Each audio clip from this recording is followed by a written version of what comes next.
Hello and welcome back to the channel. In this video I'm going to be sharing with you how to make this stylish asymmetric bustier dress with a structured sleeve.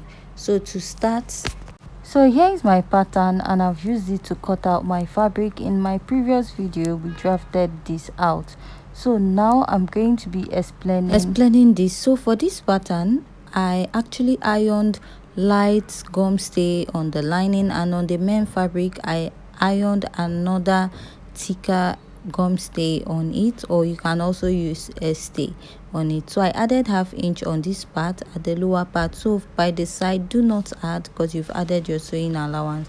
I added little for that part to turn it up. So also I also repeated the same process at the other side. So this is what I have, and this is how stable the main fabric is. Moving over to this pattern, I added ½ inch on the upper part this way, and then I added by the side the lower part and the other side. So for both the center piece, the lining part on the main fabric, I used the thick gum stay on it. So this is what I have. To also achieve this, you can double like your stay, like 3 layers or 4 layers of your cotton or nylon stay. So I added ½ inch round this also. So remember on the other side I didn't add that ½ inch at the chest line, so I also added it when I was cutting out.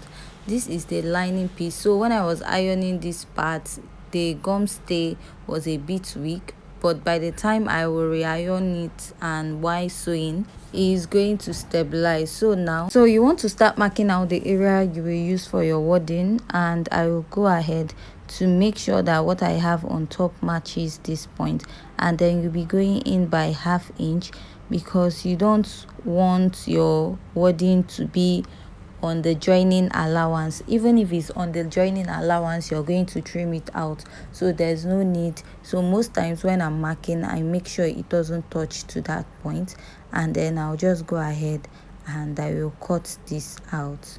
So after marking this, I'll use it to cut it out. Label this as the pointy side, and C meaning center, and then the other side. I'll go ahead to cut this out and use it to trace out on the bra foam. So you can use a wadding, a bra foam, or your actual cup on this. That is your actual bra cup.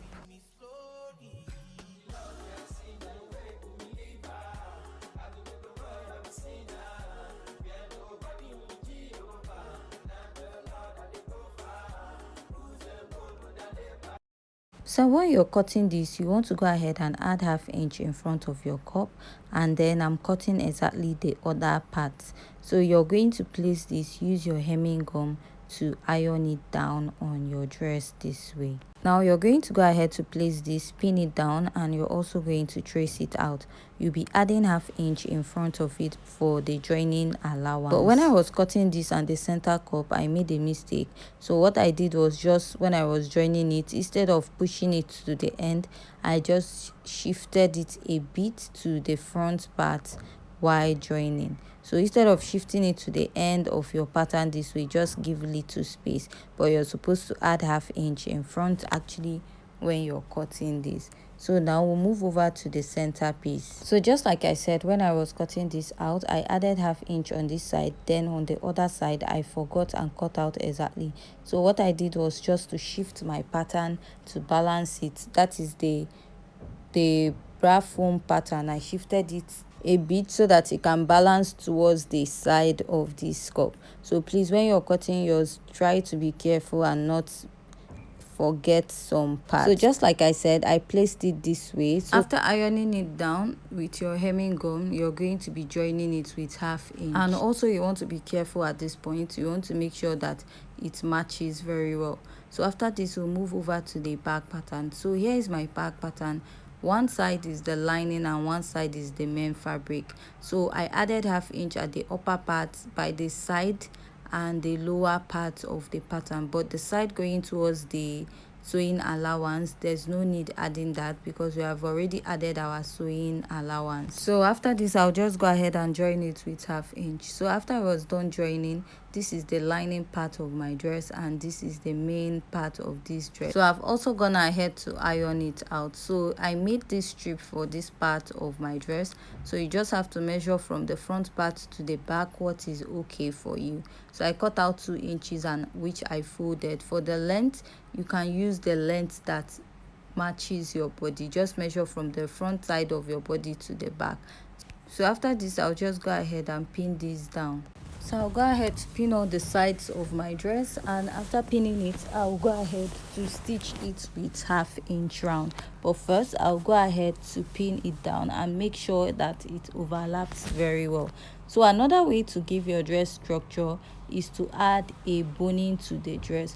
But already on my main fabric, I ironed a thick gum stay to it, so that was the reason why I didn't add any boning to it. So I'll just go ahead and mark 1/2 inch round. That is where I'll be stitching on my dress. You want to open up the sewing allowance, stitch here with 1/2 inch down.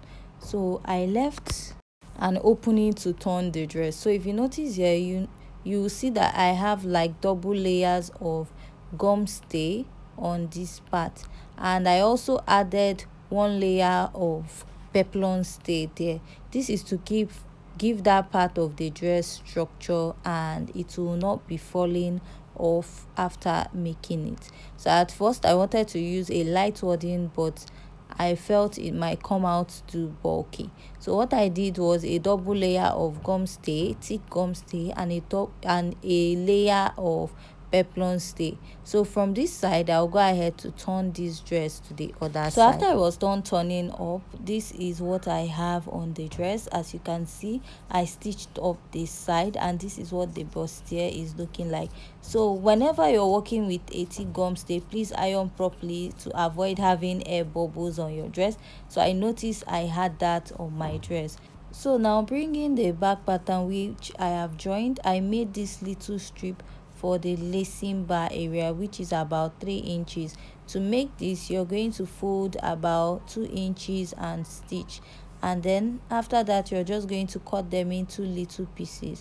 From the upper part, you want to start measuring 1 inch interval from each space, because you're going to cut and then place those loop, and you're going to stitch it down with 1/2 inch. So I'll just go ahead and cut enough loops that I need for my dress.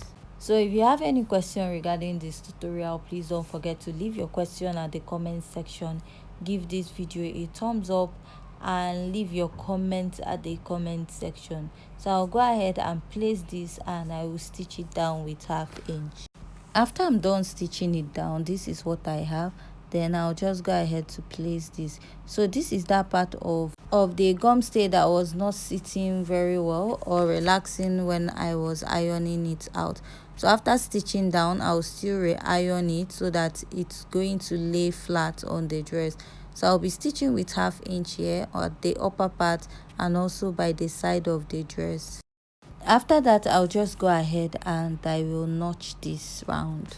After notching, I'll go ahead to turn this to the right side this way, and after this I'll go ahead to iron this out. So next, you want to create a boning channel about 1/2 inch there and 1/2 inch here. Leave about 1 inch at the lower part, which you'll be using to fold in this part of the dress. So this is it after I'm done sewing, and I inserted a reddening boning to it. So now for this part, I'll go ahead to fold it in with 1/2 inch, and I'll be top stitching. Then I'm going to complete stitching down my boning channels to the lower part because I stopped 1 inch above that part. So after this, I'll iron it out, and this is what my dress looks like. Now I'm going to place this, and you're going to pin. So remember, when we're making this dress, we just added 1.5 inches and we used 1/2 inch to turn it. So what I'll do now is to go ahead and stitch this part of my dress just with 1 inch. I'll just measure out 1 inch and stitch, but going towards the bust side, to tighten that side, I will go in by 1/2 inch after marking the 1 inch. This is to hold that part very well. And also I'll repeat this at this other side. I'll place and pin, and I'll also be stitching down with 1/2 inch on this side, sorry, with 1 inch on this side, but at the bust I'll still go in by that same 1/2 inch. Now I'll just go over to the sewing machine and stitch it down with 1 inch, and then we'll go over to working on the sleeve. For the sleeve of this dress, you have to go ahead and measure what is suitable for you. So I made mine a bit bold. So after noticing that what we have actually is smaller, I just had to fold it. So the length I used was 18 by 16, and on one side I ironed a thick peplum stay. So I'll be marking 1 inch above each side of the starting line, and I'll be sewing a regaining boning on it. So after sewing this regaining boning, this is what I have. I'll take the other part, place on it. I'll stitch with 1/2 inch all the way from the side to the upper part and to the side of this dress, sorry, the side of the sleeve. So after I'm done stitching, this is what I have. Next thing I will do is to go ahead to cut it or notch it round. After I'm done notching it, I'll turn it to the other side. Now I'm going to fold it in with 1/2 inch, and I will be stitching it down. So after folding it, I'll also go ahead to iron it so that it will relax very well on the dress. So just like I said, I'll place it, fold it in this way, and I'll top stitch close to the end of the fabric. So after this, you'll be attaching this to your dress. So this is what my structure sleeve is looking like. So now you want to attach it to the dress. I'll just stitch it down with a sewing machine. After stitching it, you want to go ahead and put it on, then tack the back part to the dress. So after I was done sewing, this is what I have. If you notice, I had to fold my sleeve because it was a lot bigger than the actual size required, but it was still okay if you want to make yours that big. So see you in our next video.